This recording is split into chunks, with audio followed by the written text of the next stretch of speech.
Hello అండి. Cinema ఇండస్ట్రీలో రకరకాల మార్పులు జరుగుతుంది. అంటే ఎక్కడే జరిగినా సరే సినిమా ఇండస్ట్రీ వైపు మాత్రం కంపల్సరీ చూస్తుంది. డ్రగ్స్ విషయమైనా, మంచైనా, చెడైనా ఏదైనా సరే ఫస్ట్ తాకేది ఫిల్మ్ ఇండస్ట్రీకి.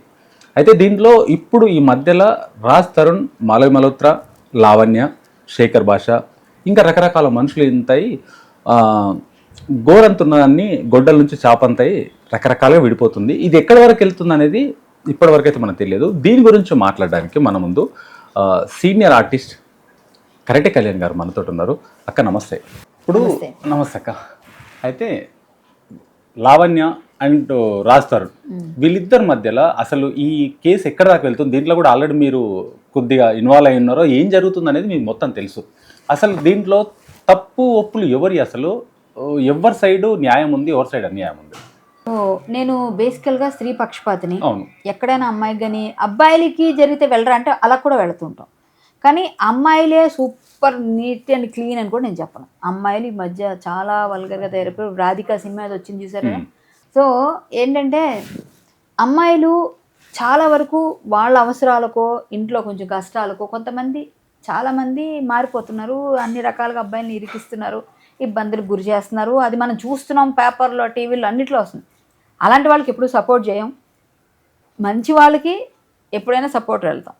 అలా అని చెప్పి అబ్బాయిలందరూ చెడ్డోళ్ళని చెప్పను, అమ్మాయిలందరూ మంచోళ్ళని చెప్పట్లేదు. ఇప్పుడు ఎటువైపు న్యాయం ఉంటే న్యాయం వైపే ఉండాలి. అది నా రూలు. ఫస్ట్ టైము నేను లావణ్య చెప్పినవన్నీ వినేశాను. విని అమ్మాయి చెప్పింది, ఏడ్చింది, చాలా చెప్పింది. నిజమేనేమో, అయినా సరే అబ్బాయి 20,000 ఇవ్వలేడా, హీరో కదా, ఆ కుక్కల కోసం పెంచడానికి ఇవ్వాలి కదా అని చెప్పేసి అవంతా నేను నమ్మాను. అమ్మాయి చెప్పింది. అలా చెప్పిన తర్వాత కూడా విన్నాను. సరేలేమ్మా, నీకు నిజంగా అన్యాయం జరిగితే దానికోసం నువ్వు ఫైట్ చేయి, మేము ఏమైనా సపోర్ట్ కావాలంటే చేస్తాంలే. ఏమన్నా నిజంగా అబ్బాయి అలా చేస్తాడా అని నేను అనుకోలేదు. రాజ్ తరుణ్ అలా, అబ్బాయి కూడా ఇంతకాలం ఉన్నప్పుడు కంటిన్యూస్గా ఒక 7-8 years కాపురం చేసి 10 years అనేది చెప్తున్నాను. కాపురం చేసిన వాళ్ళు సడన్గా వదిలేశాడు అని చెప్తే ఎవరికైనా మనకు ముందు ఇంపాక్ట్ పడుతుంది. ఫస్ట్ అది పడుతుంది. అబార్షన్ చేసుకున్నాను అది అని చెప్తే కొంచెం పెయిన్ అనిపించింది. తల్లి మాతృత్వాన్ని ఎవరు అట్లా చెప్పరు కదా అని. బట్ చూస్తే ఆ అమ్మాయి గురించి రోజు రోజుకి శేఖర్ భాష వచ్చి ఆమెను ఏదో అన్నారని అతని మీద కూడా నేను అరిచాను. మీరు ఇలా మాట్లాడకూడదు, ఆడపిల్లని ఇలా మాట్లాడితే అది మీకు కేసు అవుతుంది, అమ్మాయి వెళ్ళలేదు కదా సరిపోయింది, వెళ్తే కేసు అవుతుంది మీకు అని చెప్పి నేను అతనికి కూడా చెప్పాను. చెప్తే అతను కొంచెం అవునమ్మా నా బాధ ఇది, నా ఫ్రెండ్కి నేను హెల్ప్ చేస్తున్నాను, అమ్మాయిలే తప్పులు పెట్టుకొని మా మీద నిందలేసి మేము కేసులు వేయించుకొని మేము అరెస్టులు అయితే అమ్మాయిలకే ఒక క్లియర్గా చట్టాలా అన్నట్టుగా తను నాతో మాట్లాడాడు తర్వాత కూడా. సో మనం టీవీ వాళ్ళు పిలిచి నన్ను అడిగినప్పుడు కూడా నేను అప్పుడు వెళ్ళి చెప్పాను. చెప్పినప్పుడు అక్కడ ఇద్దరితో కూడా డిస్కషన్స్ అయ్యాయి. నాకు లావణ్యతో అయింది, అలాగే శేఖర్ భాషతో. అప్పుడు కూడా లావణ్యతో అయినప్పుడు కూడా అమ్మాయి చెప్పిన ఇన్నోసెన్స్ అమ్మాయి చూపిస్తుంటే, అమ్మాయి నిజంగా చెప్పాలంటే మేము ఎవరైనా సరిపోం అన్నట్టుగా చెప్తోంది. యాక్టింగ్ అని అనలేము, అలాగని చెప్పేసి నిజమని కూడా నమ్మలేము. అంటే అది అబద్ధమా నిజమా మనకు అర్థం కాకుండా కన్ఫ్యూజన్ స్టేట్లోకి వెళ్ళిపోతాం. అలా ఉంది పరిస్థితి. సో ఏంటి అసలు ఈ అమ్మాయి చెప్పింది ఎంతవరకు నిజం, ఎంతవరకు అబద్ధం అని కొన్ని పాయింట్లో దొరుకుతుంది, మనకు అర్థమవుతుంది కొంచెం. సో నేను అర్థమైంది ఏంటంటే ఈ అమ్మాయి కొంచెం డ్రగ్ అడిక్ట్ అయిందా లేదా నాకు తెలియదు, కానీ అమ్మాయి డ్రగ్ పెడ్లర్ అని అరెస్ట్ చేశారు. సో ఈ అమ్మాయి తీసుకుంటుందని చెప్తున్నారు. వీళ్ళు వచ్చి ఇప్పుడు మళ్ళీ మాట్లాడుతున్నారు, తీసుకుందా అంటే రోజు తీసుకుంటుందని చెప్తున్నారు. సో దానివల్ల అమ్మాయి ఏమైనా డిస్టర్బ్ అయ్యి కొంచెం అమ్మాయికి రిహాబిలిటేషన్ సెంటర్కో లేకపోతే అవసరమైతే కొంచెం కౌన్సిలింగ్ ఇచ్చేవాళ్ళు ఉంటే ఏమైనా కొంచెం మార్పు వస్తుందేమో అని నేను అనుకొని అలా వెళ్తే బెటర్ అమ్మా అన్నట్టు కూడా నేను ఒక ఇంటర్వ్యూలో కూడా చెప్పాను.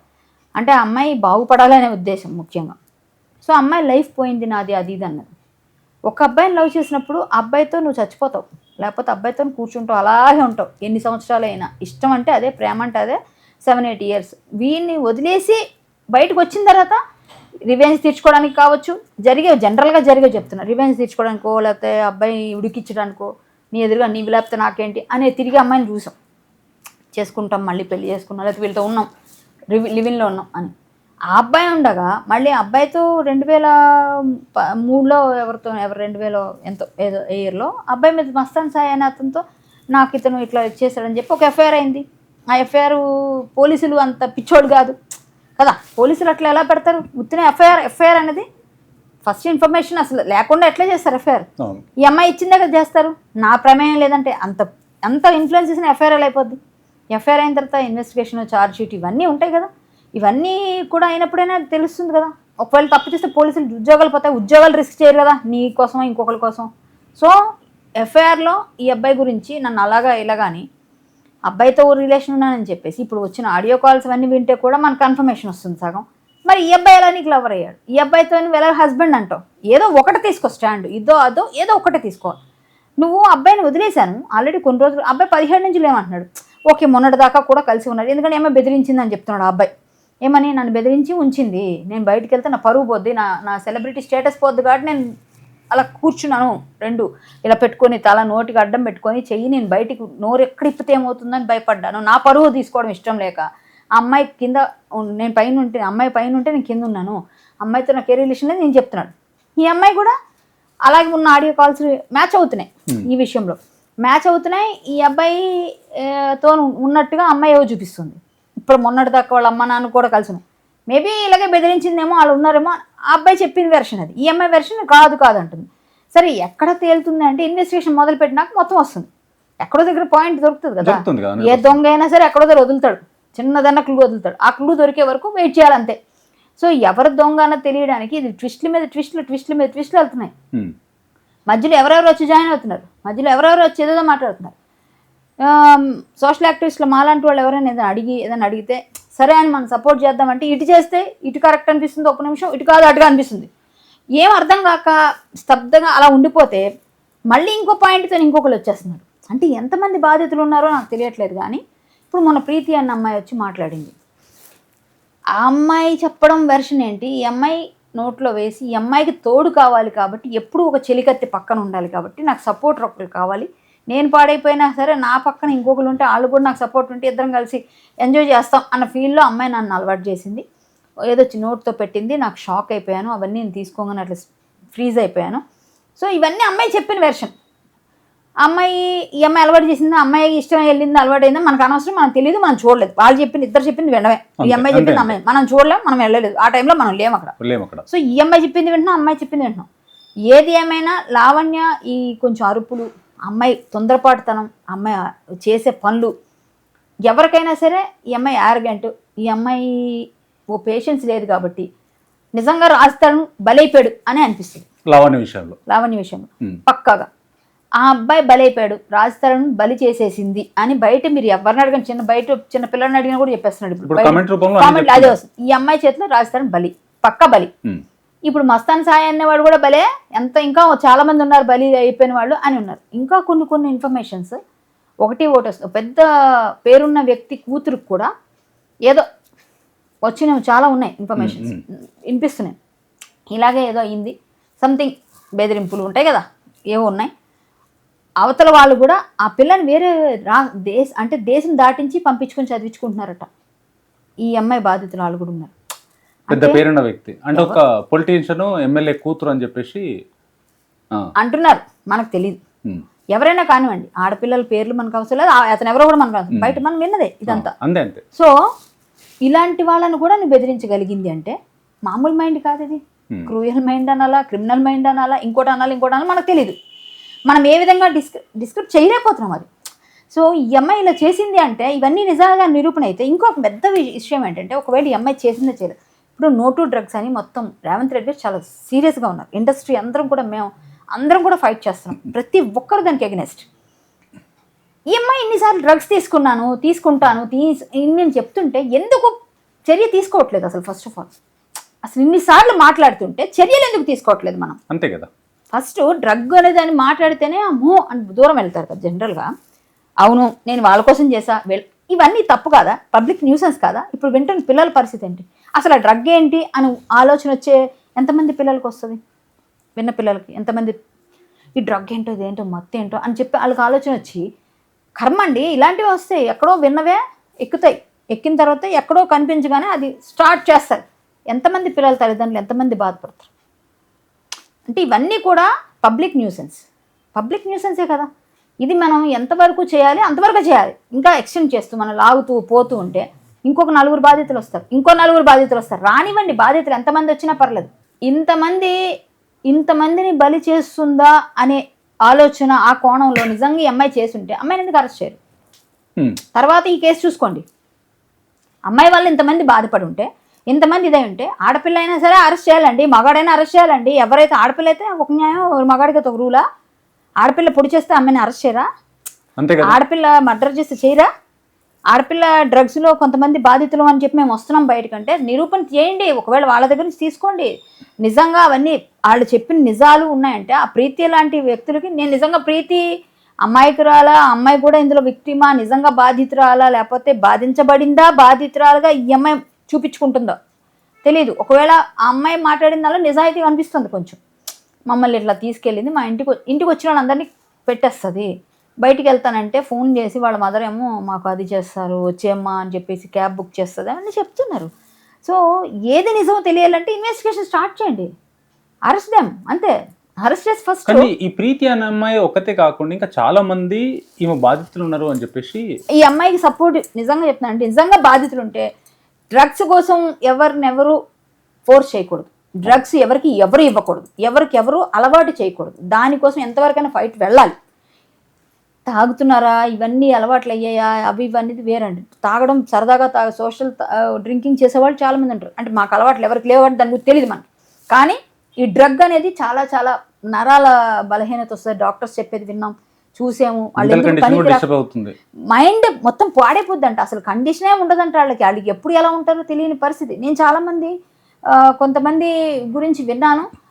ఒకళ్ళిద్దరు ఎవరో ఒకళ్ళు ఉంటారు కదా, చూసిన వాళ్ళని వీళ్ళు డ్రగ్స్ ఇంతకుముందు లేదు, వీళ్ళు అలవాటు అయిపోయారు అన్నప్పుడు వాళ్ళని చూస్తే ముందు చూసినప్పుడు పాలిపోయి, మొహాలు వాడిపోయి, అసలు ఫేస్లో గ్లో పోయి అసలు ఎలా అయిపోయిన వాళ్ళు ఉంటారు. మనం చూస్తూనే ఉంటాం చాలా సినిమాల్లో. ఒకసారి ఎప్పుడు ఢిల్లీలో ఒక పెద్ద మోడల్, ఆవిడ సూపర్ మోడల్, ఆవిడ రోడ్డు పైన రైల్వే స్టేషన్లో పడి ఉంటే చచ్చి పడిపోతే చూశారు కదా, ఆవిడ పేరు ఏదో మర్చిపోయాను. సో ఆవిడ ఎంత అందగతే, ఆవిడ అలా ఉండేది, ఆవిడ ఒక్కసారి ఎట్లా అయిపోయింది. సో మనం ఎవ్వరం కూడా దేనికి అడిక్ట్ అవ్వకూడదు, ముఖ్యంగా డ్రగ్స్. ఇలాగా ఎవరైనా అలా వాళ్ళని ఫోర్స్ చేసి ఫోర్స్ఫుల్గానో లేకపోతే ఇంకో విధంగానో మభ్యపెట్టో ఇస్తే ఖచ్చితంగా వీళ్ళ మీద పనిష్మెంట్ తీసుకొని ఫస్ట్ ఇమీడియట్గా అరెస్ట్ చేసి ఇన్వెస్టిగేట్ చేస్తే ఏది నిజం ఏది అబద్ధం బయటకు వస్తుంది. రోజు టీవీలో కూర్చొని అవి ఇవని చెప్పి మాట్లాడుతూ అవి చేస్తూ ఇవి చేస్తే ఎవరికి న్యాయం జరుగుతుంది? పక్క అబ్బాయి బలైపోయాడు అనేసి జనాలు నమ్ముతున్నారు. ఎందుకంటే ఒకవేళ అబ్బాయి చేసుకోవడానికి అమ్మాయికి తెలుసు, ఖచ్చితంగా ఆమెకి తెలుసు అబ్బాయి ఉండలేడు. ఎందుకుంటారండి, ఇంత అయిపోయినాక ఎవరు ఉండరు. ఉన్నా కూడా వాళ్ళు కలిసి మళ్ళీ 4 రోజులు మళ్ళీ రోడ్డు మీద వస్తారు. సో ఎవరు ఉండరు.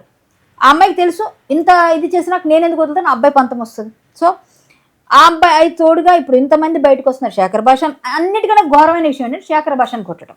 అక్క ఇప్పుడు ఇదంతా జరుగుతుంది ఓకే, కానీ శేఖర్ భాష ముందుకొచ్చాడు, వీటన్నిటి గురించి సాక్ష్యాధారాలు ఉన్నాయి, ఇది చేయడం తప్పు అని చెప్పేసి రకరకాలుగా మాట్లాడుతున్నాడు, ప్రూఫ్స్ అని ముందు పెట్టి మాట్లాడుతున్నాడు. కానీ ఈరోజు శేఖర్ భాష మీద దాడి జరిగింది అంటే తను ముందుకొచ్చి వీళ్ళకి సపోర్ట్ చేసి మాట్లాడి ఈ అమ్మాయి తప్పుడు కేసులు పెడుతుందని చెప్పడం తప్ప, కానీ ఈయన కొట్టడం ఎంతవరకు కరెక్టు? ఈయన ఈరోజు బోను టేర్ అయింది, ఆ సిచ్యువేషన్ ఒక అబ్బాయికి రావడం ఎంతవరకు కరెక్టు? అమ్మాయి దాడి చేపించడము ఎంతవరకు కరెక్ట్? ఇది అంటే ఇది పీక్ అనమాట, పీక్ స్టేజ్కి వెళ్ళిపోయింది. అమ్మాయి తాలూకా అంటే ప్రవర్తన ఏ విధంగా తీసుకోవాలో అర్థం కాని పరిస్థితికి ఇది ఒక నిదర్శనం, తార్కాణం ఉంది. అమ్మాయి ముందుగానే చెప్పు దెబ్బలు తింటావా అని కొడతానని చెప్పి స్టూడియోలో ఇసిరింది, అవన్నీ చేసేది చూసాం. సో అమ్మాయి కొట్టిందా, అమ్మాయి బాధ ఎందుకు నా లైఫ్లో నువ్వు వచ్చి మాట్లాడుతున్నావు అనే అక్కసు ఉండొచ్చు.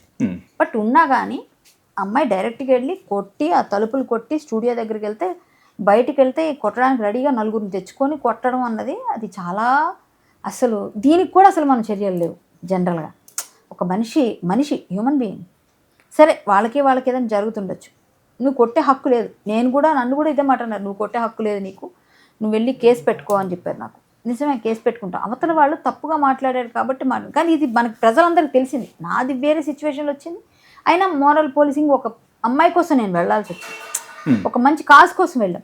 సో ఇక్కడ వీళ్ళిద్దరికి జరుగుతున్న సంభాషణలో, వీళ్ళిద్దరికి అవుతున్న గొడవల్లో, ఈ గొడవల్లో అవుతున్నప్పుడు కొట్టడం అన్నది ఇంత ఘోరంగా అంటే నువ్వు ఏదైనా పెట్టుకో, కేసు పెట్టు అబ్బాయి మీద, నువ్వు కేసు పెట్టు, ఇద్దరు తన్నుకుంటున్నారా కొట్టుకుంటున్నారా స్టేషన్లో తేల్చుకోండి, చట్టాలు చూసుకుంటే మీ ఇద్దరికి శిక్ష పడాలా, లేకపోతే ఇద్దరు ఫాల్సా, లేకపోతే ఇద్దరు కరెక్ట్. ఈ అబ్బాయి ఫైట్ చేస్తున్నాడు, ఆ అమ్మాయి ఏమో నా లైఫ్లో నువ్వు రావద్దని బతిమాలుకుంటుందో, పక్క తిడుతుంది, బెదిరిస్తుంది, అన్నీ చేస్తుంది. సో అన్నీ చేసినప్పటికి కూడా ఒక అమ్మాయిగా నేను ఏదైనా చేయొచ్చు అని అహంకారం తప్పు. అమ్మాయి అయిపోతే ఏదైనా చేసినా చెల్లుతుంది అంటే తప్పు, అదే మారాలి. మన అమ్మాయి అయితే నేను ఎవరి మీద కేసు పెట్టేయచ్చు, ఎవరి మీద ఏదైనా నిందేయచ్చు అంటే రాంగ్ అది. అవే మారితే అప్పుడు ఆటోమేటిక్గా ఇలాంటివి జరగవు. ఈ అమ్మాయి అక్కడ కొట్టించింది అన్నదైతే ఏదైతే ఉందో అది దాన్ని పూర్తిగా ఖండిస్తున్నా. ఒక ఆడపిల్ల ఇలా చేస్తే స్త్రీ జాతికి కళంకం ఇలాంటి వాళ్ళు. ఇది తప్పు. ఒక విధంగా అంటే స్త్రీ జాతిలో మహా పతివ్రతలు చూసాము. చాలామంది అసలు మన భారతదేశంలో గౌరవించేది స్త్రీని ఎంత మనం ఉన్నత స్థానంలో పెడతామో తెలుసు. అంటే ఇలాంటి వాళ్ళను కూడా చూసాం. ఇప్పుడు ఇలా చేస్తున్న కొంతమంది స్త్రీమూర్తులు ఉన్నారు, అది మీకు తెలుసు. కొంతమంది ఒకళ్ళైతే నోరు పారేసుకొని అందరి మీద తిట్టులేస్తారు, ఇంకొకటి ఇలా చేస్తుంటే అంతకన్నా రేంజ్ దాటిపోయి మగవాళ్ళ మీద దాడులు చేసేసి తప్పు ఉందా లేదా తెలియదు. తర్వాత కోర్టులు, శిక్షలు, పోలీస్ స్టేషన్స్ అన్నీ ఉన్నాయి, మనం మాట్లాడదాం. అది ఏదైనా అనకుండా నీ అక్కసంతా చూపించడానికి అవసరమైతే ఆ టైంలో వాళ్ళు వచ్చిన వాళ్ళు గట్టి కొడితే బక్కగా ఉన్నాడు చచ్చిపోయి ఉంటే పరిస్థితి ఏంటి? నేను అన్నది అది. ఇప్పుడు నువ్వు కొట్టావంటే నీ అక్కసు ఉంది, కరెక్టే, నీ బాధ ఉంది. అదేదో పోలీస్ స్టేషన్ తీసుకెళ్ళి ఇలా చేయడం తప్పు, నాకు ఇతని వల్ల ఇబ్బంది అవుతుందని ఒక కేసు పెట్టుంటే వేరుగా ఉండేది. నువ్వు కొట్టడం వల్ల ఇప్పుడు నీకే బ్యాడ్ నేమ్ వచ్చింది. ఇప్పుడు బ్యాడ్ నేమ్ అంతా నీకే వస్తుంది. అందరూ కలిసి ఏంటి, అబ్బాయికి సింపతి వచ్చేసింది. ఇటువైపు రాజధాని సేఫ్, ఆ అబ్బాయి సేఫ్, మధ్యలో ఎవరు పోతున్నారు? నీకు సపోర్ట్ వచ్చిన ప్రీతి, వీళ్ళందరూ మొత్తం అందరూ సపోర్ట్ వచ్చేస్తున్నారు. అందరికీ సపోర్ట్ ఇటు పెరుగుతుంది, నీకు సపోర్ట్ లేక ఒంటరి అయిపోతున్నావు. సో చేసుకుంటుందంతా స్వయంకృత అపరాధం, టోటల్ స్వయంకృత అపరాధం. నీ తప్పుందా తప్పు లేదా తర్వాత మాట్లాడదాం, కానీ నువ్వు స్వయంకృత అపరాధం నీదంతా. నువ్వు మాట్లాడే తీరు కానీ నీ బిహేవియర్ కానీ అవే నీకు శత్రువులు అయిపోతున్నాయి. సో ఇది నువ్వు చేస్తుంది అయితే చాలా తప్ప. నేను అమ్మాయికి కూడా చెప్పాను, నీది తప్పు నేను అడుగుతానని చెప్పి అమ్మాయి అమ్మాయి మాట్లాడొద్దు మీరు నా గురించి అని చెప్పి అడిగింది నన్ను. మాట్లాడొద్దు అన్నానికి ఏముంది, తప్పు ఉంటే ఎవరినైనా ప్రశ్నిస్తాం. అంతేగా. సామాజికవేత్తగా ఉన్నప్పుడు అన్న నలుగురు వచ్చి అడుగుతారు. అడిగినప్పుడు సమాజంలో ఉన్నప్పుడు సమస్యల పైన ప్రశ్నించే హక్కు, నోరుంది, గట్టిగా మాట్లాడతారు, వీళ్ళు ప్రశ్నిస్తారు అనుకునే కదా అడుగుతారు. సో అడుగుతాం, కానీ అడిగినంత మాత్రాన నీకు విట్నెస్గా నేనేం లేను అక్కడ. నువ్వేం చేసావో అప్పుడు, నువ్వు అబ్బాయితో కాపురం చేసినప్పుడు, మీరు తన్నుకున్నప్పుడు, మీరు కొట్టుకున్నప్పుడు, మీ ఇద్దరు అరుచుకుంటే మేము ఎవరం లేం. నువ్వు చెప్పింది వాళ్ళు చెప్పింది విని మేము న్యాయంకి ఒకవైపు మేమేం కోర్టులు కాదు, మేమేం శిక్షలు అయ్యాం. బట్ సమాజంలో ఇలా జరుగుతుంది, ఇలా తెలియాలి, ఇది తప్పు, ఇది నిజం, ఇది నిజమైతే బాగుపడతారు, ఇలా చెడిపోతే పాడైపోతారు అని చెప్పగలుగుతాం. అంతకుమించి ఎవరు ఏం చేయలేరుగా. మనమేమి లా చదువుకోలేదు, మనమేమి లా పాయింట్స్ మాట్లాడేసి అవి తీసి, కానీ కరెక్ట్గా మాట్లాడి మనం చెప్పగలిగింది చెప్తాం. వింటే విన్నారు, వినకపోతే చెడిపోతారు, అంతకుమించి ఏం చేయలేం. అంతేగా. అంతకన్నా ఎవరు ఏం చేయలేరు. సో తల్లిదండ్రులు పెంపకం దగ్గర నుంచి మొదలు పెట్టుకుంటే, అందుకే పిల్లలు అన్ని విధాలుగా, ఇప్పుడు పిల్లలందరూ ఇలాంటి డ్రగ్స్కి బానిస అయితే ఫ్యూచర్ ఎక్కడుందండి? ఫ్యూచర్ ఇంకా భావితరం ఎక్కడుంటుంది? భావితరాలకి ఏమి ఇస్తాం మన మెసేజ్? అదే కదా మెయిన్. దానికోసమైనా ఇలాంటి వాటిపైన మాట్లాడాల్సి వస్తుంది. భావితరాలని మనం కాపాడుకోవాలి కదా. మన ఇంట్లో పిల్లల్ని మనం పెంచడం దగ్గర నుంచి అన్నీ చూసుకోవాలి కదా. సో నేను ఒకటే అంటాను, ఈ అమ్మాయిదైతే మాత్రం తప్పు. అబ్బాయిని కొట్టకుండా ఉండాల్సింది. అంటే అంత ఘోరంగా బయటికి పిలిచి కొట్టి స్టూడియో దగ్గరికి వెళ్ళి ఇంకా అలా చేసేస్తే అబ్బాయికి టేర్ అయిపోయింది. ఇప్పుడు అబ్బాయి సన్నగా ఉన్నాడు, ఒకవేళ గట్టిగా తగిలుంటే, ఒకవేళ గట్టిగా ఎవరో బలంగా ఉన్నవాడు ఒక 2 దెబ్బలు కొడితే ఎంతసేపు అమ్మ, ప్రాణం, చిన్న ప్రాణం, ఒక్క నిమిషంలో వెళ్ళిపోద్ది. అప్పుడు ఇంకా బ్యాడ్ నేమ్ కదా ఈ అమ్మాయికి. అప్పుడు అయినా అరెస్ట్ అవ్వాల్సిందే కదా. ఇప్పుడు ఈ డ్రగ్స్ గురించి ఇంత విచ్చలవిడిగా మాట్లాడితే పోలీసులు అసలు ఏమి యాక్షన్ తీసుకుంటున్నారు? ఇంత పబ్లిక్గా తెలుస్తుంది. రేవంత్ రెడ్డి గారు అంత క్లియర్గా చెప్తున్నారు, ప్రతి ఒక్కరికి తెలుసు. ఎందుకు యాక్షన్ రావట్లేదు అంటాను నేను. ఎవరికి మీదైనా, ఇప్పుడు అతని మీద ఇద్దరిని కలిపి తీసుకెళ్ళి లోపలేసి విచారించండి. అవసరమైతే 2 3 మీకు ఎంతమంది డౌట్ ఉంటే వేయండి. వేసి ఎవరిది తప్పు ఉందో అది బయటికి చెప్పి వాళ్ళకి శిక్ష పడేటట్టు చేయండి. అప్పుడు న్యాయ వ్యవస్థ మీద కానీ పోలీసుల మీద కానీ గౌరవం పెరుగుతుంది అందరికీ. అంతేగాని ఇక్కడ ఇలా పబ్లిక్ న్యూసెన్స్ రోజుకో ఛానల్స్కి ఏమో టీఆర్పీలు కోసం వాళ్ళు పిలుస్తారు, వీళ్ళు పిలుస్తారు, అందరూ వెళ్తారు, కూర్చుంటారు, కొట్టుకుంటారు, తిట్టుకుంటారు, చెప్పులు ఇసురుకుంటారు, తర్వాత అదవుతుంది ఇదవుతుంది. పిల్లలందరూ అట్లా చూస్తారు. తెల్లవారు లెగిస్తే, పొద్దున్న లేస్తే, యూట్యూబ్ ఓపెన్ చేస్తే వీళ్ళిద్దరు కొట్టుకోవడం, తిట్టుకోవడం, ఈ మాటలు. ఇంకొక ఆయన వచ్చి కూర్చొని మాట్లాడితే, నేను వచ్చి అందరూ మాట్లాడితే, నాలాంటి వాళ్ళు వచ్చి కూర్చొని మాట్లాడతారు. ప్రతి ఒక్కరు ఇదే తప్ప యూట్యూబ్లో ఇంకోటి లేదు, టీవీల మీద పెడితే ఇంకొకటి లేదు. నేను ఒక ఆమె చెప్పింది, నా ఫ్యాన్ అమ్మ, కొన్ని ఛానల్స్కి మీకు ఏమైనా ఫోన్ చేయండి మాకు. వాళ్ళందరూ అట్లా అడుగుతున్నారంటే, ఛానల్స్ అలాగే ఉంటాయమ్మా, వేరే ఛానల్స్ కూడా అట్లే నేస్తారు, అందరూ అలాగే ఉంటాయి అంటే వాళ్ళవే ఉన్నాయండి మేడం. అది ఎందుకు మేడం, అసలు ఏమవుతుంది మేడం నన్ను అడుగుతుంది. నాకు తెలియదమ్మా వాళ్ళు ఏమవుతున్నాయో అని చెప్తున్నాను మేడం. ఇప్పుడు ఈ అమ్మాయి లావణ్య తరపున న్యాయవాది దిలీప్ సింగ్ గారు ఉన్నారు. ఒక న్యాయం కోసం పోరాడే నల్లకోటు వేసుకున్న వ్యక్తి. అంటే మనకంటే వాళ్ళు చదువుకుంది వేరు, లా ఎల్ఎల్ఎం చేశారా లేకుంటే ఎల్ఎల్బి చేశారా, వాళ్ళు ఏ చదువు చదువుకున్నారు అనేది దానికి కోర్టు, బార్ కౌన్సిల్ వాళ్ళకి నిర్ణయిస్తుంది. కానీ ఒక న్యాయస్థానం న్యాయం కోసం పోరాడే నల్లకోటు వేసుకున్నందుకు ఒక న్యాయవాది టీవీ ఛానల్ ముందు ఒక దాంట్లోకి వచ్చి ఒక లాంగ్వేజ్ అంటే డిఫరెంట్ లాంగ్వేజ్ మనము అర్థమైంది. కెమెరా ముందు మాట్లాడుకోకూడదు, మనం ప్లింటీ లాంగ్వేజ్. ఇలాంటి లాంగ్వేజ్ మాట్లాడడం ఒక న్యాయవాది ఎంతవరకు కరెక్ట్? మీరు ఎలా దీని గురించి మాట్లాడగలరు? దిలీప్ శంకర్ గారు అంటే మనకు ఆయనతో పరిచయం లేకపోయినా మనం చాలా సామాజిక కార్యక్రమాల్లో ఆయన ఫైట్ చేయడం అన్నిట్లో చూసాము. ఆయన మంచి లాయర్ అనే నాకు కూడా నమ్మకం ఉండింది. ఈ కేసు తీసుకున్నాక నాకు కొంచెం కొంతవరకు మంచి, ఆయన లాయర్ కదా మీలాగే నేను అనుకున్నా, ఆయన ఆలోచించే తీసుకుంటారు, అలా ఎందుకు తీసుకుంటారులే అనుకుంటాం కదా. ముందు ఈ అమ్మాయిదే కరెక్ట్ అనుకున్నాను, నేను కూడా చెప్పాను కదా ఈ అమ్మాయిదే కరెక్ట్ ఉందేమో అని నేను కూడా అనుకున్న టైంలో సరే ఆయన తీసుకున్నారు కదా పాపం న్యాయం జరుగుతుంది, ఈ అమ్మాయికి ఏమైనా తప్పు లేకపోతే అని నేను అనుకున్నాను. తర్వాత చూస్తే ఈ అమ్మాయి ఆయన కూడా మ్యానిపులేట్ చేసిందని ఫీల్ అయ్యాను నేను. ఆయన కూడా మ్యానిపులేట్ చేసిందని నేను ఫీల్ అయ్యా. ఓకే, ఆయన కూడా ఏం తెలుస్తుందండి పాపం, అమ్మాయి చెప్పింది నమ్ముతారు, నేను కూడా నమ్మాను కదా. అట్లానే ఈమెను కూడా ఆయన కూడా మ్యానిపులేట్ చేసి ఉంటుందేమో. కాబట్టి అంటే మొత్తం టోటల్ ఎపిసోడ్లో చూస్తే ఈ అమ్మాయి తప్పు కనిపిస్తున్నాయండి ప్రతి దగ్గర కూడా.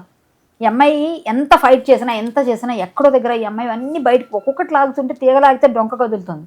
ఇప్పుడు ఈ డొంక కదిలి ఈ ప్రీతి లాంటి వాళ్ళు ఒక 10 మంది బయటకు వస్తే ఈ అమ్మాయి క్లియర్గా ఇప్పటికే సగం తెలిసిపోయింది జనాలకి. ఏమంటే మనం మాట్లాడుతుంటే రోజు చూస్తుంటే మనకే అర్థమైపోతుంది. ఇంకా చూస్తుంటే ఇంకా కొంతమంది బాధితులు వచ్చారనుకోండి, వాళ్ళు నిజంగా అవన్నీ ప్రూఫ్స్ తీసుకొచ్చి పెట్టారనుకోండి, పరిస్థితి ఏంటి? ఈ అమ్మాయి పని అందరు వీడియోలు తీసి పెట్టుకోవడం. అసలు ఎందుకు చేస్తావు వీడియో? ఎందుకు తీసి పెట్టుకుంటున్నావు? ఫస్ట్ వీడియో ఎందుకు తీసి పెట్టుకుంటున్నావు? ఎస్, వాళ్ళ ఫోన్లు కూడా ఎందుకు తీసుకుంటున్నావు? నీకే ఉద్దేశం అయితే అవన్నీ ఎందుకు చేస్తాం మనం? నీకు ఎవరు మార్గదర్శకం కానీ ముందు ఎవరైనా ఇలాంటివి చేసి ఆ సెన్సేషన్ అయిన అందరినీ పెట్టుకుందేమో తెలియదు. కానీ శంకర్ గారు అయితే మాత్రం అలా మాట్లాడడం నేను ఖండిస్తున్నాను. అసలు ఒక నల్ల కోట్ వేసుకొని ఆయన కంటిన్యూ మ్యూట్ చేశారు, నేను చూశాను, అది డెబేట్ చూశాను, మ్యూట్ పెట్టారు. ఆయన బూతులు తిడుతూనే ఉన్నారు, చెప్పకూడని మాటలు ఏవో అంటూనే ఉన్నారు. అదైతే మాట్లాడాల్సిన ప్లాట్ఫామ్ కాదు అది. ఏదో ఎక్కడో ప్రైవేట్ సెటిల్మెంట్స్ అయినప్పుడు గొడవలు అయినప్పుడు ఏదో పెట్టుకున్నా ఎవరేమో మీరు అనుకున్న ఎవరు చూడరు, కానీ పబ్లిక్ చూస్తున్నారు. మీరు ఒక న్యాయవాది, ఒక మంచి పేరున్న వ్యక్తి, అలా చేయకుండా ఉండాల్సిందని నేను ఫీల్ అవుతున్నాను. ఆయన అలా మాట్లాడడం చాలా తప్పు, అది నేను ఖండిస్తున్నాను. అదైతే ఆయన న్యాయవాదిగా అలా మాట్లాడకూడదు. ఈమె క్లయింట్ ఈమె కాబట్టి ఆమెకు సపోర్ట్ చేయాలని నేను ఎలా అయినా తిమ్మిని బమ్మిని చేస్తానని ట్రై చేసినా ఎవ్వరూ చట్టం ఎప్పుడు ఊరుకోదు. కన్ఫామ్గా శిక్ష దోషులకు కాకుండా నిర్దోషులకు కాకుండా దోషులకే పడుతుంది. మేము దోషులకి కాకుండా నిర్దోషులకి ఏం చేస్తాం శిక్ష అన్న అవ్వదు. ఎందుకంటే ఖచ్చితంగా చట్టం తన పని తను చేసుకుంటుంది. మీరు పెద్ద లాయర్ కావచ్చు, కానీ అవతల వాళ్ళ దగ్గర స్టఫ్ లేనప్పుడు, అవతల వాళ్ళు తప్పులు చేస్తున్నప్పుడు మనం ఎంతకాలం దాన్ని మేనేజ్ చేయలేం. ఆయన ఎంత లాయర్ అయినా కానీ ఏం జరిగినా అతనికి ఒకరోజు రియలైజ్ అయ్యి ఆయన కూడా బయటకు వచ్చే అవకాశం ఉండొచ్చని నేను ఫీల్ అవుతున్నాను. సో ఈ అమ్మాయి మాత్రం వీళ్ళందరూ బాధితులు అని చెప్తుంటే 4-5 వచ్చారు. ఇంకొక అమ్మాయి కూడా వచ్చింది నా ముందుకి, ఎవరు లక్ష్మీ పడాలా అని, మన శేఖర భాష అమ్మాయి గురించి వచ్చి కూర్చొని చెప్పారు కదా, ఆ పిల్ల వచ్చింది నా దగ్గరికి. ఆ అమ్మాయిని చూసినాక నాకు కన్ఫర్మేషన్ వచ్చేసింది, వీళ్ళంతా ఒక గ్యాంగ్ ఉన్నారు. ఈ గ్యాంగ్ అంతా కూడా టచ్లో ఉన్నారు. ఈ టచ్లో ఉన్న వాళ్ళు ఏంటంటే మనకి వాళ్ళ బ్యాగేజ్ అంతా వేసేస్తారు మన మీద. ఇప్పుడు నేనున్నాను, మేడం మీ అంత టోళ్ళు లేరు, మీరే మాట్లాడి మీరే చెయ్యాలి, మాకు న్యాయం చేయాలని మన దగ్గరకు వచ్చి అన్నీ ఏడుస్తారు. అయ్యో పాపం నిజంగా ఆడపిల్ల అన్యాయం అయిపోతున్నారు, మనం ఏదో పాపం వాళ్ళకి ఏదో సంఘసేవకు చేసేసినట్టుగా మనం ఏదో ప్రయత్నం చేద్దాం అనుకుంటే మన నెత్తి మీద ఇంత బండ పడుతుంది. నాకేంటంటే ఆ అమ్మాయి మాటలన్నీ విన్నాక క్లియర్ స్కెచ్తో ఉన్నారండి ఈ అమ్మాయిలు. ఎంతమంది బలయ్యారు నాకు తెలియదు, కానీ చాలామంది బలవుతున్నారు. మీరు అబ్బాయిలందరూ అమ్మాయిలతో జాగ్రత్తగా ఉండండి, నేను అమ్మాయిననే చెప్తున్నాను అంతే. ఎందుకంటే ఇప్పుడు అందరు అమ్మాయిలు మంచిగా లేరు. మీరు ఏ అమ్మాయిని నమ్మకండి, ఏ అబ్బాయిని అమ్మాయిలు కూడా నమ్మకండి. మీరు నమ్మేసేది ఒక మా తల్లిదండ్రులు మీ అన్నదమ్ములు నమ్మండి, ఇంకెవరిని నమ్మకండి. ఈ సమాజం బాగాలేదు, క్లియర్. ఆ అమ్మాయిని చూసిన తర్వాత నేను ఫిక్స్ అయిపోయాను. ఆ అమ్మాయి నా దగ్గరకు వచ్చి నేను మీకు అన్ని వివరాలు నా దగ్గర ఉన్న ఆధారాలే నాకు తెచ్చి చూపించి, మీరు బయట పెట్టి గట్టిగా మాట్లాడండి మేడం, అది మాట్లాడండి, మీరు మాట్లాడుతుంటే కింద కామెంట్స్ ఆయన సపోర్ట్ చేస్తున్నారు అందరూ, మీకే అందరికి ఎట్లా, నాకు ఎవరు అనుకున్నా నన్ను తిట్టేవాడు నేను చూడండి, ఎందుకంటే వాడికి నా బాధ ఏంటి తెలీదు, నేను ఏం మాట్లాడాను, తిట్టేవాడు బోల్డ్ తిడుతూనే ఉంటారు, వాళ్ళ సంగతి నాకెందుకు, నేను ఏదైనా నిజం మాట్లాడతా. నేను నిజం లేకపోతే ఎందుకు నా దగ్గరికి వచ్చి అడుగుతారు, వేరే వాళ్ళని అడగచ్చుగా. సో నేను నిజంగానే మాట్లాడతాను, నాకు అవసరం లేదు ఎవరిది. ఆ తర్వాత అర్థమైపోయింది నాకు, ఈ అమ్మాయి నన్ను రెచ్చగొడుతుంది కావాలని అని. మొత్తం అన్ని విని ఇవి ఆల్రెడీ నా దగ్గర ఉన్నాయి, నీకు దమ్ముంటే వచ్చి టీవీ ముందు కూర్చో, అబ్బాయిని పిలిపిస్తా, నేను కూర్చుంటా, మాట్లాడదాం. లేదు మేడం నాకు చాలా ప్రాబ్లం ఉంది, నేను లీగల్గా వెళ్తాను. నీ బ్యాగేజ్ నాకెందుకు వేస్తున్నావు అని అడిగా. నీ బ్యాగేజ్ నాకెందుకు వేస్తున్నావు, నాకెందుకు ఇస్తున్నావు? నో, నువ్వే తప్పు అయి ఉండొచ్చుగా, నువ్వే ఫేక్ అయి ఉండొచ్చుగా, అబ్బాయి చెప్పింది రైట్ అవ్వచ్చుగా. నేను శేఖర్ భాష విషయంలో శేఖర్ భాష వచ్చి కూర్చొని ఒక అమ్మాయి నన్ను సైకో అట్లా చేసి ఈ అమ్మాయి వచ్చి డైరెక్ట్ దగ్గరకు వచ్చింది అంటే ఈ పిల్లదే తప్పు అయి ఉండొచ్చుగా. నాన్న నువ్వే అబ్బాయి చెప్పినట్టు ఫేక్ అయి ఉంటే, అబ్బాయి నిజమే అంటే అప్పుడు నేను ఎలా నీకు సపోర్ట్ చేస్తా, నేను ఎలా మిమ్మల్ని ఇంకొకరు అన్యాయం చేస్తా, ఒక అబ్బాయిని అన్యాయం చేస్తాను జీవితాన్ని. అంటే నువ్వు ఒక అమ్మాయి ఏదైనా గట్టిగా మాట్లాడిస్తే చెల్లిపోద్దా? నేను అలా చేయనమ్మా, అబ్బాయి అయినా అమ్మాయి అని న్యాయం వైపే నిలబెడతా. అమ్మాయి అన్యాయం చేసిన అమ్మాయిని తిడతా, అమ్మాయి తప్పైతే అమ్మాయిని శిక్షించండి అని చెప్తా. కానీ అమ్మాయికి నేను వెళ్ళిపోయి సోపేసేసి ఎన్ని చేసిన అమ్మాయిలు తప్పున్నా కూడా అమ్మాయిలే కరెక్టా నేను అన్ను. దొంగ అమ్మాయిల్ని కూడా బయట పెట్టాల్సింది. దొంగ అబ్బాయిలను ఎలాగో బయట పెడుతున్నా ఉన్నాం. అందరూ అబ్బాయిలు కరెక్ట్ కాదు, అందరూ అమ్మాయిలు కూడా కరెక్ట్ కాదు. వాళ్ళకి డబ్బులు వచ్చేయాలి, సడన్గా పెరిగిపోవాలి, సడన్గా లావిష్గా ఉండాలి, ఏది పడితే అది మాట్లాడాలి. ఎవడేం మాట్లాడితే ఇప్పుడు బయటికి వెళ్తే ఫోన్ ఎవరు ఎప్పుడు ఒక ఫోటో ఇద్దామంటే భయం వేస్తుంది, ఒక మాట మాట్లాడదాం ఫోన్లో అంటే భయం. అందరూ రికార్డులు చేసుకుంటున్నారు, అందరూ ఏం చేస్తున్నారు, ఎప్పుడు ఎవడు ఏ రికార్డు వదులుతాడో తెలియని పరిస్థితి అందరిది. నిజం అంటే ఇంత ప్రైవసీ లేదు. ప్రైవసీ భంగం కలిగించే పనులు అసలు నువ్వు అంత క్రిమినల్ మైండ్తో ఎలా పెట్టుకున్నారు మీరు? ఎలా పెట్టుకుంటున్నారు? ఇప్పుడున్న అమ్మాయిలు చెప్తున్నా ఎలా చేస్తున్నారు? ఇలా చేస్తుంటే ఎందుకు చర్యలు తీసుకోవట్లేదు? సో మన సిస్టంలో తప్ప, మన తల్లిదండ్రుల పెంపకంలో తప్ప, వాళ్ళ పెంపకం తప్ప నేను అన్నాం. మీరు పెరిగే పరిస్థితులు, మీ చుట్టుపక్కల ఉన్న చెత్త బ్యాచ్తో తిరుగుతారు చూసారా, వాళ్ళు ఎవడో ఒకటి చెత్త వేద ఉంటాడు, వీళ్ళందరినీ చెడగొట్టేస్తారు. ఆ చెడిపోయే బ్యాచ్ తల్లిదండ్రులు ఎవరు పిల్లలు సరిపోవాలి అనుకోరు కదండి, వాళ్ళు బాగానే చెప్తారు. వీళ్ళు ఏంటంటే వీళ్ళు ఎవరో ఒక పెద్ద కార్లో వచ్చిన వాడితో ఫ్రెండ్షిప్ చేస్తారు, వాడికేమో ఏదో పబ్బులకి వెళ్ళాలి, ఆ పబ్బులో ఎవరో డ్రగ్ అలవాటు చేస్తారు, అలా అనుకుందాం.